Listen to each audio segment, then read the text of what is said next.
Hello everyone, this is Asmat. Welcome to my YouTube channel. C++ में graphics पढ़ने का आज का हमारा चौथा लेक्चर है जिसमें हम पढ़ने वाले हैं line to function. Line to function क्या करता है, क्या यूज है इसका, कौन कौन से कोऑर्डिनेट्स पास कराते हैं, कौन कौन से आर्गुमेंट लेता है, किस तरह का आर्गुमेंट लेता है, ये आउटपुट एक्चुअल में होता क्या है, हम इस पे बात करने वाले हैं। लाइन टू फंक्शन के बारे में पूरा खत्म करने वाले हैं, इस पे पढ़ने वाले हैं। प्रोग्राम विद एग्जाम्पल, आपको प्रोग्राम दो तीन तरीके से लिखवाऊंगा ताकि आपको क्लियरिटी हो जाए अच्छे से लाइन टू फंक्शन को लेकर। इसके पहले वाले लेक्चर में हमने क्या किया था, लाइन फंक्शन के बारे में जाना था, उसी से रिलेटेड है ये। अगर अभी तक आपने वो वाली वीडियो या उसके पहले वाली वीडियो सारी नहीं देखी हो तो आप जाके देख लें। उससे आपको फायदा ये होगा कि आप की नॉलेज ना एकदम से क्लियरिटी रहेगी अपनी नॉलेज में, आपको सारी टॉपिक्स क्लियर रहेंगे, आपको कोई कंफ्यूजन वाली बात नहीं रहेगी, आप कंफ्यूज नहीं होंगे बार बार अपने प्रोग्राम को लिखते वक्त। तो इसलिए मैं रिकमेंड ये करूंगा कि इसके पहले वाले प्रोग्राम्स देख लें। उसमें हमने लाइन फंक्शन के, इसके पहले वाले वीडियो में हमने लाइन फंक्शन के बारे में देखा था अच्छे से। लाइन फंक्शन में हमने क्या देखा कि लाइन फंक्शन क्या ड्रॉ करके देता है, आपके आपके लिए एक लाइन बना के देता है। ठीक है, आप लाइन वो किसी भी शेप में हो सकता है, किसी भी एंगल पे हो सकता है। लाइक आप लाइन आप कुछ इस तरीके से भी बना सकते हैं, कुछ इस तरीके से भी बना सकते हैं, इस तरीके से भी बना सकते हैं, इस तरीके से भी बना सकते हैं। आप जैसा चाहें वैसा लाइन आप बना सकते हैं लाइन फंक्शन यूज करके। ये पॉसिबल कैसे होता था, इसकी पॉसिबिलिटी ये थी कि यहाँ पे हमने बताना पड़ता था लाइन फंक्शन में चार आर्गुमेंट्स पास करने पड़ते थे, चार कोऑर्डिनेट्स पास करने पड़ते थे लाइन फंक्शन के लिए कि हमें एक लाइन ड्रॉ करके दो। वो कोऑर्डिनेट्स क्या क्या होते थे देखिए। सपोज ये लाइन का हम एग्जांपल लेते हैं, इस वाले लाइन का।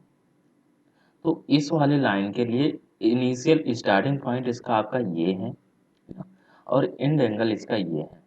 अब देखिए इसके लिए भी एक्स कोऑर्डिनेट्स ये रहा, आपका वाई कोऑर्डिनेट्स है ना, और यहाँ से साइड से यहाँ तक की दूरी इसकी हमने बतानी पड़ी, ये रहा आपका एक्स कोऑर्डिनेट्स। सेम हियर आप जब एंड वाले एंगल के लिए भी बताते थे, यानी यहाँ से लेके यहाँ तक की दूरी, यानी ये रहा आपका वाई एंगल।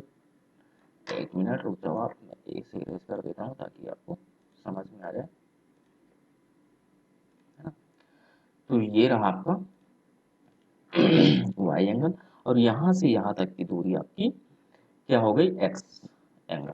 ठीक है, यानी हमें जब लाइन फंक्शन यूज किया हमने, तो उसके लिए हमें चार आर्गुमेंट्स की जरूरत पड़ी। स्टार्टिंग पॉइंट हमने बताना पड़ा लाइन का, और एंड पॉइंट बताना पड़ा। स्टार्टिंग पॉइंट के लिए भी दो एंगल निकले, X angle and Y angle, और एंड पॉइंट के लिए भी आपके पास दो एंगल निकले, वाई एंड एक्स। ठीक है, लाइन टू फंक्शन क्या करेगा, लाइन टू फंक्शन का मतलब ये होता है, ये जो स्टार्टिंग एंगल जो मैं यहाँ पे बता रहा हूँ आपको, स्टार्टिंग एंगल जो होता है इसका, ये वाला पॉइंट, ये वाला पॉइंट, वो हमेशा क्या लेता है, इसका करंट पोजीशन। करंट पोजीशन मतलब 0 0, या बाय डिफॉल्ट जो इसका करंट पोजीशन होता है उसे एक्सेप्ट करता है। और आप क्या करते हैं, एंड एंगल आप बता देते हैं उसे, as a coordinate, as a argument आप पास कराते हैं, वो आपके लिए लाइन ड्रॉ कर देता है। अब ये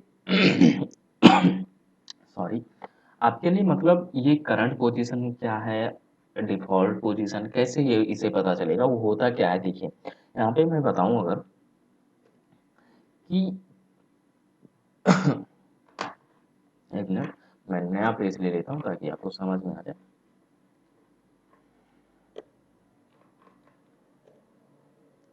से देखिए, ये रहा आपका एक, सपोज यहाँ पे आपका आउटपुट आने वाला है, यहाँ पे आपने लाइन ड्रॉ करना है। तो जब आप लाइन फंक्शन यूज किए तो इस तरह से आपने स्टार्टिंग पॉइंट भी बताया, एंड पॉइंट भी बताया, यानी आप अपने आउटपुट वाले विंडो पे आप अपना लाइन कहीं भी ड्रॉ कर सकते थे, कहीं भी ड्रॉ कर सकते थे, यहाँ ड्रॉ कर सकते थे, यहाँ ड्रॉ कर सकते थे, यहाँ बना सकते थे, इस पोजीशन पे बना सकते थे, इस पोजीशन पे, यानी आप कहीं भी बना सकते थे। रीजन उसका ये था क्योंकि हम उसके लिए ना इनिशियल पॉइंट भी उसे बता रहे थे और एंड पॉइंट भी बता रहे थे। अब हम लाइन टू फंक्शन क्या करेगा, लाइन टू फंक्शन के लिए हमारा जो स्टार्टिंग पॉइंट होता है वो ये होता है, हमेशा ये वाला एंगल, जहाँ पे एक्स भी 0 है और वाई भी आपका 0 है। यानी सपोज ये पॉइंट भी 0 रहा और ये पॉइंट भी 0 रहा, यानी हमेशा इस वाले एंगल से स्टार्ट होगा, ईस्ट वाले एंगल से स्टार्ट होगा। आप इस तरह से लाइन बना सकते हैं, आप इस तरह से लाइन बना सकते हैं, आप इस तरह से लाइन बना सकते हैं, ठीक है। अब ये आपका जो आप लाइन टू फंक्शन यूज करेंगे, लाइन टू फंक्शन में आप हमेशा याद रखेंगे इसके लिए केवल दो ही आर्गुमेंट पास होते हैं, एक्स एंड वाई। दो ही आर्गुमेंट पास होगा, ये सॉरी लाइन टू है, line to X and Y. Reason इसका ये है क्योंकि इसका जो इनिशियल पॉइंट है, जो स्टार्टिंग पॉइंट है, वो तो हमेशा बाई डिफॉल्ट 0 0 ही लेके चलेगा, इसलिए हमें दो ही आर्गुमेंट पास कराने पड़ेंगे इसे। यहाँ पे देखिए मैंने लिखा हुआ function line to draw a function line from the current position, जिसे हम शॉर्ट में सीपी बोलते हैं, to the point X and Y you can get current position using get X and get Y function. Get X and get Y function पे अभी हम लोग नहीं पहुंचे हैं, इसलिए हम इसे नहीं पढ़ने वाले हैं, इस पे मैं कंफ्यूज नहीं करने वाला हूँ। जब हम लोग get X and get Y function पढ़ेंगे तो उसकी इस दोनों फंक्शन के बारे में अच्छे से जान लेंगे, ठीक है। उसके बाद में यहाँ पे मैंने एक प्रोग्राम लिखा हुआ है, हाइस इंक्लूड ग्राफिक डॉट एच। उस यहाँ पे मैं जो ये प्रोग्राम अभी प्रैक्टिकल करने वाले हैं वही प्रोग्राम मैंने यहाँ पे लिख दिया है, ठीक है। यहाँ पे अब मैं प्रैक्टिकल पार्ट पे आते हैं, प्रैक्टिकल कर लेते हैं इसमें। दो तीन तरीके से प्रोग्राम लिख के इसके पहले आपको क्या करना है, टर्बो इंस्टॉल कर लेना है और ओपन कर लेना है। ओपन करिए, साथ साथ आप प्रोग्राम लिखेंगे मेरे, है ना, ताकि आपको क्लैरिटी रहे सारी चीज़ों के बारे में। उसके बाद में हम करते हैं। यहाँ पे हमने क्या किया, चूज किया न्यू फाइल, और विंडो F5 से ये हो जाता है आपका जो ब्लू स्क्रीन हाफ स्क्रीन में आधी स्क्रीन पे दिख रही थी, विंडो F5 से आपका क्या हो जाएगा, फुल स्क्रीन में हो जाएगी। उसके लिए आप क्या करेंगे, आप नेक्स्ट अपना प्रोग्राम लिखना शुरू करेंगे, hash include graphics dot H. Basic structure जो होता है आपको ग्राफिक्स प्रोग्राम लिखने के लिए वो आप लिखेंगे यहाँ पे। उसके बाद में यहाँ पे क्या करना है आपको, मेन फंक्शन स्टार्ट करेंगे। उसके बाद में हम अपना वेरिएबल डिफाइन कर लेंगे जो डी डिडक्ट नाम का होगा, और जीएम डिफाइन कर लिया।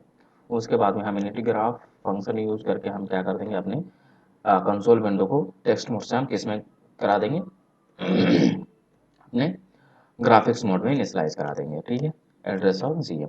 देन उसके बाद में हम इसका पाथ पास कराएंगे, C colon turbo turbo C3। Then BGI file तक हम पाथ दे देंगे इसका। आप अच्छे से जानते हैं कैसे देते हैं, अगर आप तक नहीं देखा हो वीडियो तो जाके देख लें प्लीज़। आई फिर से मैं रिकमेंड कर रहा हूँ, है ना, ताकि आपको ये सारी चीज़ें पता चल जाए। उसके बाद में यहाँ पे आप गेट CS करते हैं, गेट CS बंद कर दिया। उसके बाद में क्लोज ग्राफ और हमारा फंक्शन, हमारा प्रोग्राम क्लोज। अब इसी के बीच में हमने लाइन टू फंक्शन यूज करना है, लाइन टू फंक्शन जिसमें हमने 100 पास कर दिया एंड 200 पास कर दिया। और यहाँ पे आप देखेंगे आउटपुट, देखिएगा इसका ध्यान से।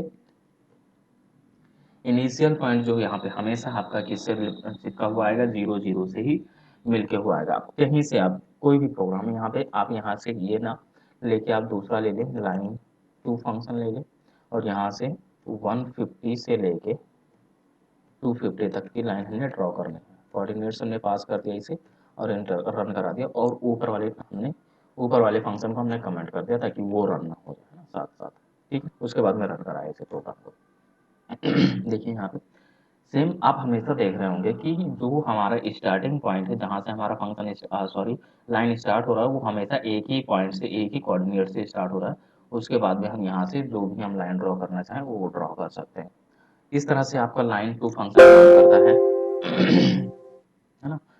और इसमें भी आप जिस तरह का चाहें वो उस तरह का आप लाइन ड्रॉ कर सकते हैं। लाइक मैं अगर एग्जांपल दे दूं कुछ इस तरीके से कि आप चाहें तो यहाँ पे कुछ इस तरीके से भी लाइन ड्रॉ कर सकते हैं, लेकिन हमेशा याद रखें जो ये इनिशियल पॉइंट होगा आपका, जो स्टार्टिंग पॉइंट होगा एक्स वाई का, वो हमेशा ही 0 0 होगा, यानी बाई डिफॉल्ट हुआ जो 0 0 होता है करंट पोजीशन होगा। आप ये वाली पोजीशन आप चाहे इस तरह से दे दें, या फिर इस एंगल पे दे दें, या फिर इस एंगल पे दे दें, आप कहीं भी दे सकते हैं अपने लाइन के एंगल्स के लिए। लेकिन आपका हमेशा याद रखें लाइन टू फंक्शन में केवल दो कोऑर्डिनेट्स पास होते हैं, वो होते हैं केवल एंड पॉइंट के लिए, और वो स्टार्टिंग पॉइंट हमेशा करंट पोजीशन को लेके चलता है, ठीक है। तो ये रहा आपके लाइन टू फंक्शन के बारे में पूरा इन्फॉर्मेशन। अगर आपको ये अच्छा लगा हो, आपको लग रहा हो कुछ अच्छा सीख रहे हैं हम लोग, तो आप सब्सक्राइब कर लें अभी तक नहीं किया हो तो। और अगर कहीं भी कंफ्यूजन हो रही हो आपको, कुछ चीज़ें नहीं समझ में आ रही तो एक बार फिर से रिवाइंड करके देख लें लेक्चर। फिर भी ना समझ में आया तो आप फ्री हैं हमेशा 7/24/7, आप कहीं भी, आप कभी भी आप कमेंट बॉक्स में कुछ भी पूछ सकते हैं related to our programming language, है ना, रिलेटेड टू आवर नॉलेज। आप इससे कहीं भी पूछ सकते हैं, कभी भी पूछ सकते हैं ना। फ्री हैं आप, एकदम हमेशा फ्री हैं, कमेंट बॉक्स आपके लिए हमेशा फ्री है। कुछ भी पूछ सकते हैं, कभी भी पूछ सकते हैं, मैं आपको रिप्लाई दूंगा, डेफिनेटली आपको रिप्लाई करूंगा, आपके आंसर दूंगा। अगर आंसर नहीं दे पाया तो हम नेक्स्ट वीडियो में उस टॉपिक पे बात कर लेंगे, है ना, ताकि आपको आपके आप सपोज मतलब आप कंफ्यूजन में ना रहें कभी, है ना। ऐसा आप मत सोचिए कि हम लोग ऑनलाइन पढ़ रहे हैं। हम आपको हमेशा अज्यूम करना है कि हम एक दूसरे के सामने बैठ के पढ़ रहे हैं, क्लासरूम में हम जब चाहें जो चाहें पूछ सकते हैं, जो डाउट है हम वो क्लियर कर सकते हैं। क्योंकि अगर आपकी डाउट ना बड़ी बोरिंग चीज़ होती है, आपकी लाइफ को बहुत स्ट्रेंज मोड पे लाके खड़ा कर देती है ना। आप वहाँ पे कंफ्यूज हो जाएंगे, मैं करूँ क्या एक्चुअली में, छोड़ दूँ, गिव अप कर दूँ इसे या कंटिन्यू करूँ।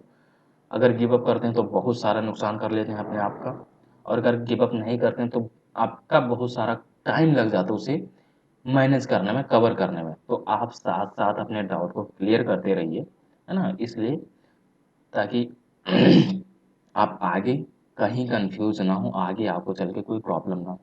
कहने का मतलब ये है कि slow progress better than no progress, है ना? आपको चलना है, भले ही धीरे-धीरे ही चलना है। तो आप हमेशा फ्री हैं, कमेंट बॉक्स में पूछ सकते हैं। अगर ये वीडियो आपको अच्छा लगा हो ना, लग रहा हो कुछ सीख रहा हूँ, तो आप सब्सक्राइब कर लें। बस आज के लिए इतना है, मिलते हैं नेक्स्ट वीडियो में। इसी का नेक्स्ट वर्जन है, लाइन का ही नेक्स्ट वर्जन है आपका, वो हम अगले वाली वीडियो में बात करेंगे। तब तक के लिए